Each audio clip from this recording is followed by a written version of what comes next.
Here with Moll Anderson today. She is a lifestyle guru, a designer, an author, a TV host, a radio host. I could keep going. But instead, I'll start by asking you to tell us a little about your amazing new book, which you all have a copy of now. Well, thank you. Wow, nice intro. I appreciate that, and thank you all for showing up. I'm very excited about this book. This book was it was different than my other ones in that I really put my heart and soul into this book. It was a personal journey. When I found out that I had fallen out of love with color as a small child due to a trauma. And I don't know if you realize it, but you know, color holds memories. So when we look at color, it's not just with our eyes, it's with a full sensory experience, meaning, you know, sense memory. You've probably heard of sense memory before, and that's where we have that recall. Something as simple as, I always, when I smell cinnamon rolls, I think of my grandmother because she always made cinnamon rolls in the kitchen. So immediately, it transfers me right to that moment in the kitchen with her. And so sense memory plays a huge part in our lives. So color, whether it's a good memory or a bad memory, can be affected that way, and we hold it in our bodies. So I really wanted to talk about that. So this book, as you leaf through it, you'll see that, you know, she breaks it down by color, design elements that you can use in your home, drinks that are colorful, all sorts of different things that you can use in your everyday life. But I also wanted to ask kind of when you realized that you were devoid of color, that color was not in your life anymore, and that you wanted to reintegrate it. Well, you know, it's funny. I built a design career on dark, as they called it, seductive interiors. And they were super sexy. They were lush. They were black and browns, and did a lot of athletes' homes, and they really loved the vibe and the look. And I think I became successful because there were so many people going through something similar as I was, and that was we were cocooning. You know that feeling when we don't feel well and we curl under the covers and we draw the drapes and we just sort of want to get back to that feeling of being safe and protected in the womb? Well, that's what we do at home. So when we have those traumas like I talked about, and I had been abused as a small child, not by my family, but by a family friend, and it was sexual abuse. And I was 4 and 5 when it happened. So what happens is we literally go into what God gave us as a gift in traumas, and that's shock. So we really don't deal with those things because we can't. So it just shuts down inside. And at that moment, I didn't realize until much later in life that I had fallen out of love with color. But later, I started realizing everything was black in my closet. And everyone said, why do you always wear black? And I started thinking about it. And then I also realized that all my clients would say, make sure you use this color, don't use that color. And people were very strong about what they liked and what they didn't like. And I started thinking, there is something to this. Why do I not love color? And so I realized when I went back, that the last time I remember really loving and taking color in was when I was a small child. Because, you know, children are open. They see color and they respond to it because color has energy. And right then when they're young and they're so tiny, they're just open. And you can learn so much about what a child loves if you pay attention. And it's funny, we don't get to choose our rooms as children. So I don't know if you know this, but we all have a color story. So my color story was about black and how I'd fallen out of love with color. But you, all of you here, are born into your parents' color story, meaning whatever they're holding in their bodies about the colors are in your homes. And then they were born into their parents' color stories. So it's very interesting to know, like for instance, say you grew up in a blue living room, and it was a beautiful blue, and yet your parents fought all the time in that room. You watched it happen, you felt it happen, and you were scared that they were gonna break up.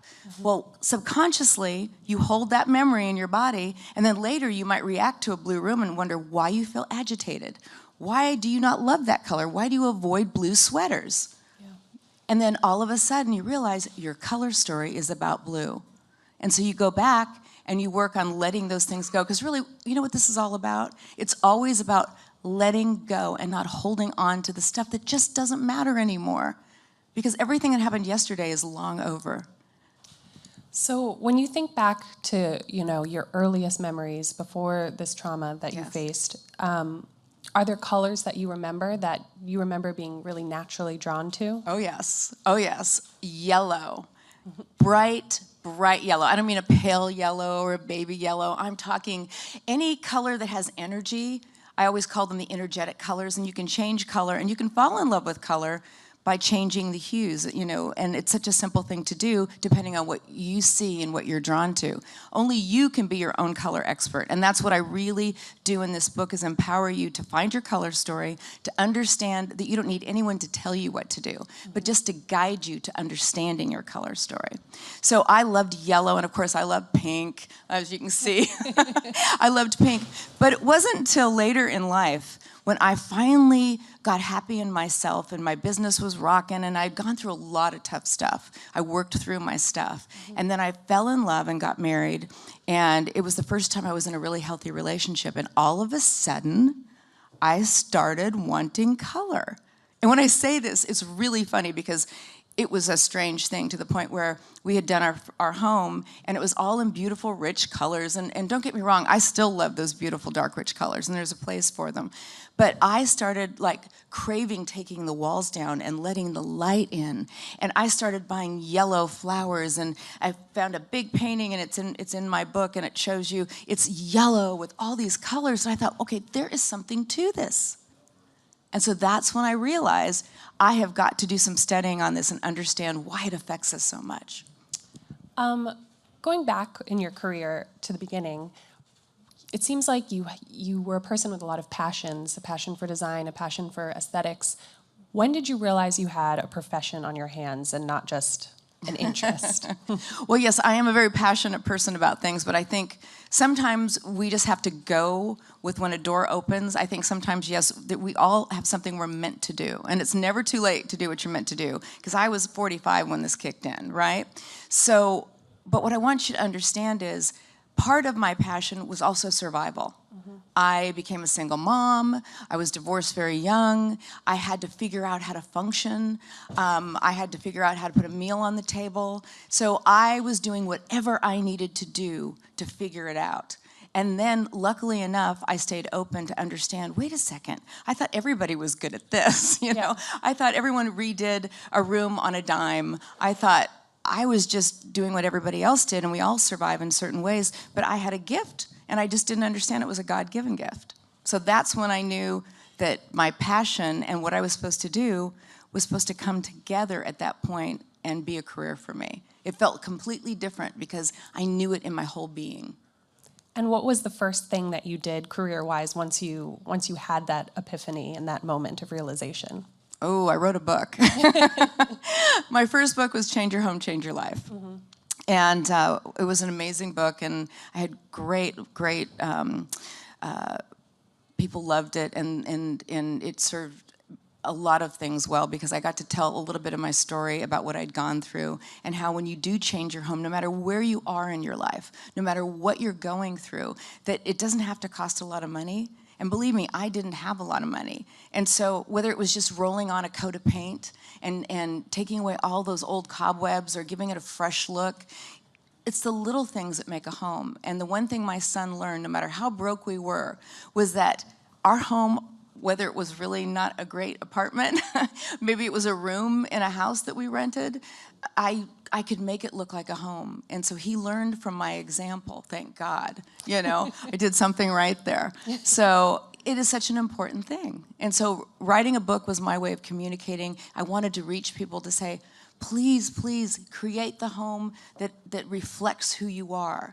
Not how much money you have or anything like that, but who you are. Make your bed in the morning. Buy yourself flowers. It's a great way to bring color into your life. If you're not sure what color to bring into your life, then go stand in a beautiful, I mean, gosh, you can walk down the street in New York and see all colors of flowers. It always makes my heart so happy. And stare at them and really see what color speaks to you, because it will speak to you if you let it. If all of a sudden you're seeing and noticing purple and you'd never noticed purple before, and you can feel it, and it's calling to you, then buy the flowers. Don't wait for someone to buy them for you. I want people to understand that you are the most important person that will ever step foot into your home. So if you don't take care of you, then who's going to? It's very, very true and good advice. For people, maybe like me, maybe not like me, who might be a little afraid of color in their homes. I mean, I wore a little color for you today, but I had to take off my black outfit first and put on some colors. But You mentioned flowers, but what are some other, perhaps the ceiling will fall on us. The building's excited we're here, I can tell. It's lots of noise. But no, so you mentioned flowers, but what are some other ways to integrate color or little tricks that we can do at home or in our wardrobe to figure out what we like? Got it. And first of all, I want to tell people, don't be afraid of color, because you can bring it in very simple ways. I wrote my Fearless 5 in the book, and the first one really I think is so easy, and that start small, paint a wall. Not necessarily the whole space. You could just paint your front door. I actually painted my front door when I was going through a shift and trying to figure it out, and I had read about the power of red and how in feng shui it protects you. And it also brings great power to you if you allow it to. And I thought, I'm just going to start with that. So I went to Home Depot, and I went and bought this red devil paint. I know that sounds crazy, but it's like a high gloss paint, and it's not very expensive. Comes in a small can, and it was the only red. It was like this enamel, and I painted my front door that color. Not anything else, just the front door, and it started to shift my energy. Another thing is, if you can wear it and you feel fab in it, then you can live with it. So men's suiting, that's a lot of the way I did a lot of homes for men. I would look into their closet and see what colors they were drawn to. A lot of times they're grays, blacks, browns, khakis, blue jeans. All of those colors play a part in your home as well. And your home should reflect you. And then you find those pops of color that they love. So then experiment with it. And I'll talk about that in the rest of the Fearless 5. The other thing is be smart, think art. If you can afford art, great. If you can't, then do what I did. I bought discount canvases at the art store, and I bought the paint colors I was drawn to. It's brilliant. I'm telling you. And don't be hard on you. Like, think abstract, or find an artist that inspires you. Like, I love Rothko and George Condo and those great Picasso-type artists.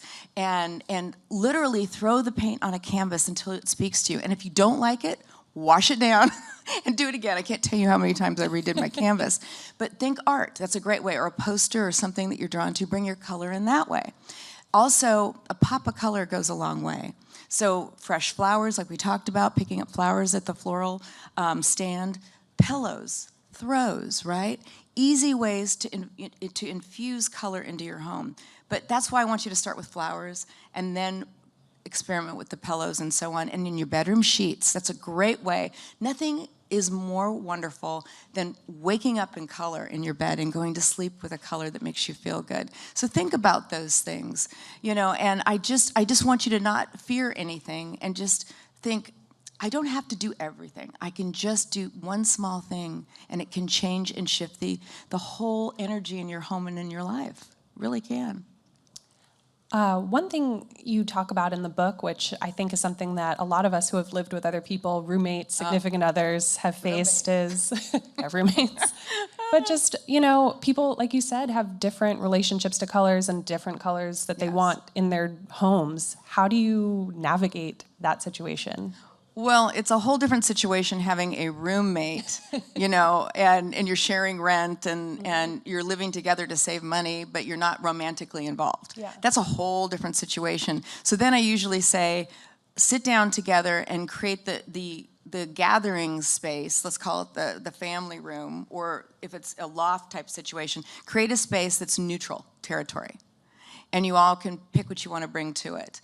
Like I said, the pillows, the throws, and some flowers. Then your bedrooms, if you're lucky enough to get your own room, use that to create your colorful statement and make it you. Because really that does become your private space. Now, if you're in a relationship and you're just starting out, or you're starting over, either way, I really want you to understand that your home then needs to reflect who the both of you are in that relationship, in that space. If you can go to neutral territory and start over, it's a really good idea not to carry all the old memories with you. Start over in a new apartment, or wait until you can move in together and start out that way. And understand that you will choose colors together that you love. So there's a painting in my book that my husband and I chose, the big colorful yellow one I told you about. And we hung it, and then we both knew it needed a piece of furniture underneath. And I wanted to create and design a bench. So what I did was I went and got fabric swatches, the colors in the painting. There was like 8 or 10 fabric swatches of color. And I said, all right, honey, here's what we're going to do.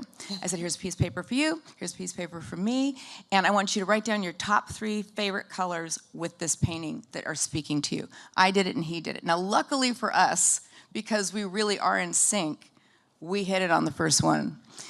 But it wasn't always that way in my life. So I really appreciate the fact that we are so connected and that we work it out.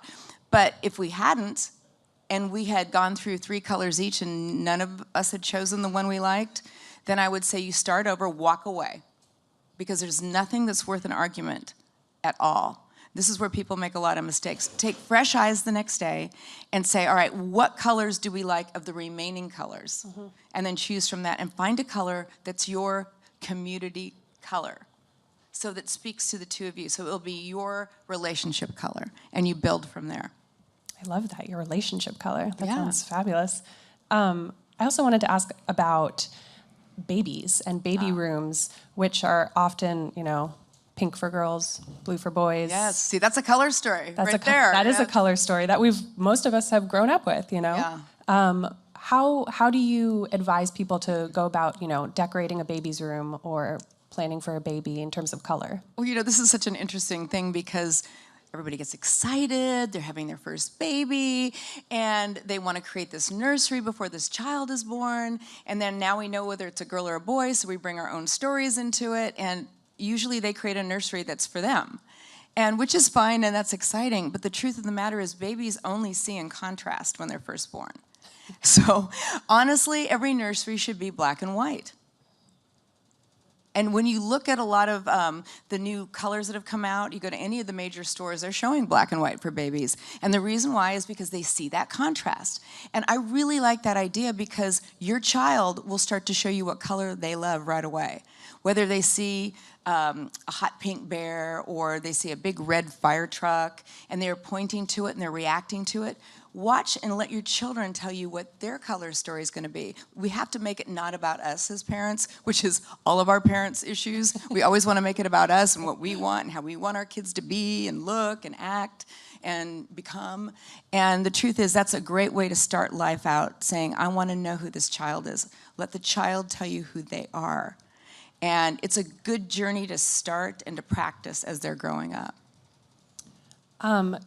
You've honestly really opened my mind to how I think about color, but I wanted to ask what your favorite thing is about the work that you do, because it's pretty unique and interesting. Oh, thank you. Well, first of all, my heart is to make sure that everyone understands that there is no situation that's too tough that they can't get through, that they can create a life and a home on a dime, and that if I can survive the things that happen to me, and if I could get through the normal stuff that bogs us down, and when I compare it to a lot of things in the world that's nothing, it changes your life. And when I see or meet someone who's read the book or read one of my other books and say, oh my gosh, I didn't even think about it. I was thinking I couldn't afford to make a few changes or that I wasn't worth it. I didn't think it was important for me to have a pretty bedroom because I just thought I can't afford it. And I realized that I just needed to do some things to make a difference for me because it does affect you. It's a cause and effect. And when we don't think enough of ourselves and don't put the passion into who we are and to treating ourselves like the most important person, it's a trickle-down effect. And then it affects what we portray to the world and who we become, and it can really mess you up on a job interview, you know? We need to put out the best us. So you gotta start with you at home.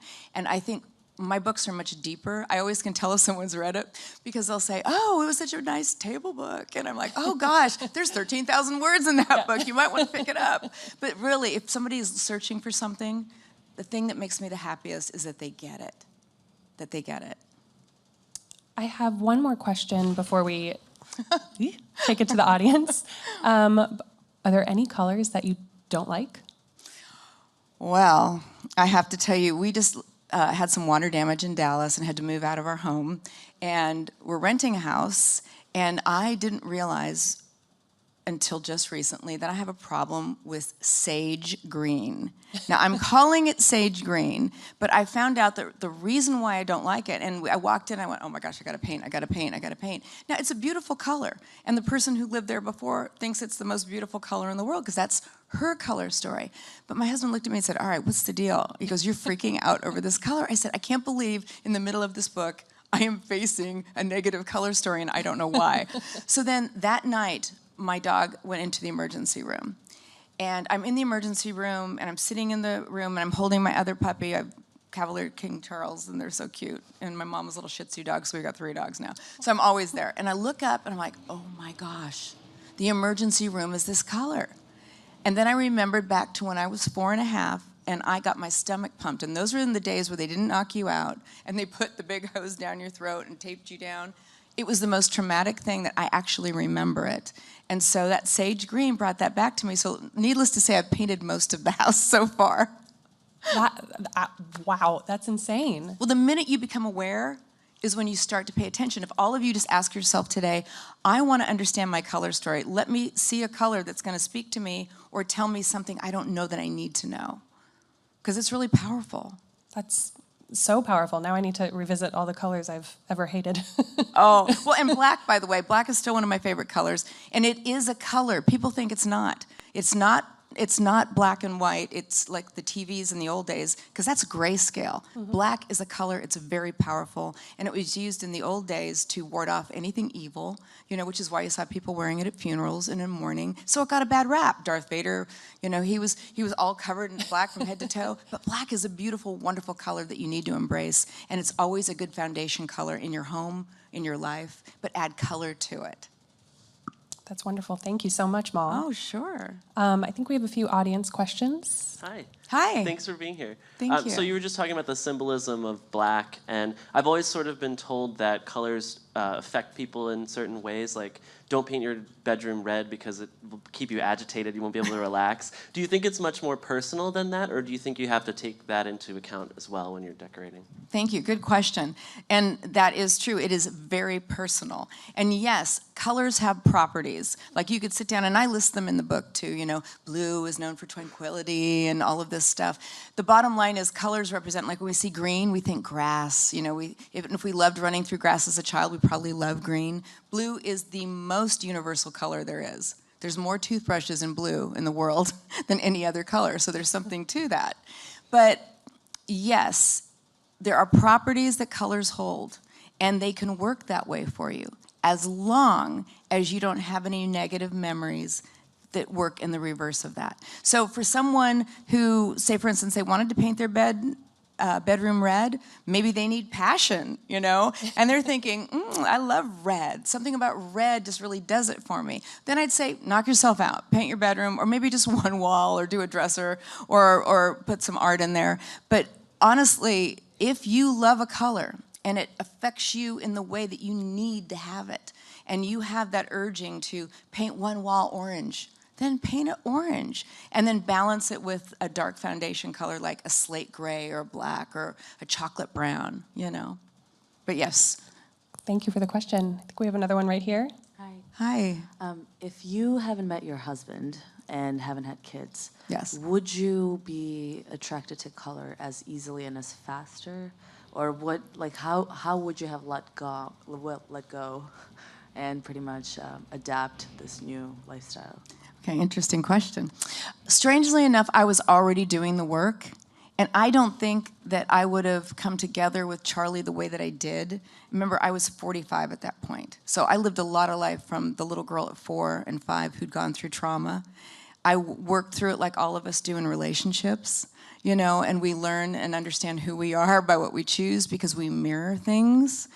And if I hadn't removed myself from everything and just focused on my work and tried to make lives better for other people and myself and let go of things, I don't think I would have found it. But I was on my way to finding it whether I met Charlie or not. I believe he was destined for us to meet, and I was for him. But I think that I would have eventually gotten to that point. And here's the thing. We all have the power and the ability to do it right now. I didn't realize I could do it. I thought something had to fall down and hit me over the head. Hopefully not in here. I keep hearing the building shaking. And I kept thinking, waiting for some big thing to happen when all I had to do was let it go instead of carry it around. You know, so many people today, I meet people who are hung up on, I meet young people whose parents got divorced and they're still angry about it, and they're adults. I'm like, get on with your own life. And they're like, yeah, but it really messed me up. And I said, well, no, that's your choice. You want to be messed up? Be messed up. You want to let it go and live? It's a waste of energy. So whatever's going on in your life right now, all of the good that you dream of and what you want to have come in your life will come. Just do your work. Just live your life and don't worry about it. Don't look for it. Just be and take care of you and add some color in your life. We have one more question, I think. Hi, I was wondering what you think about color trends like the Pantone color of the year. I love it. No, I love it. I love Pantone, first of all. And I think Pantone does us a great service in that they choose these colors and they become trends. Otherwise, some people would never have color in their lives. But you'll have a strong opinion whether you love it or you dislike it. So I just want you guys to know that no matter what color you're told is the color of the year, and Pantone does pick really good ones, pick the color that speaks to you. So even though, say for instance, the next color they choose will be a shade of blue. Well, maybe you don't love that particular shade, but you might like it if you punch it up a bit and make it more energetic. So if it's a soft blue, you might want to go more to a Mediterranean blue. Or there's a beautiful crystal blue that you love that you remembered for your first girlfriend's eyes, you know, and it spoke to you and that's why you were drawn to it. Pay attention to all those little things. But yeah, I love Pantone. And check out those Pantone colors because they can really help you make some good choices. But again, only you can be the color expert. Moll, we can't thank you enough for being here Oh, with us thank today. you. This was wonderful. Thank you. It was so much fun. Check out her book.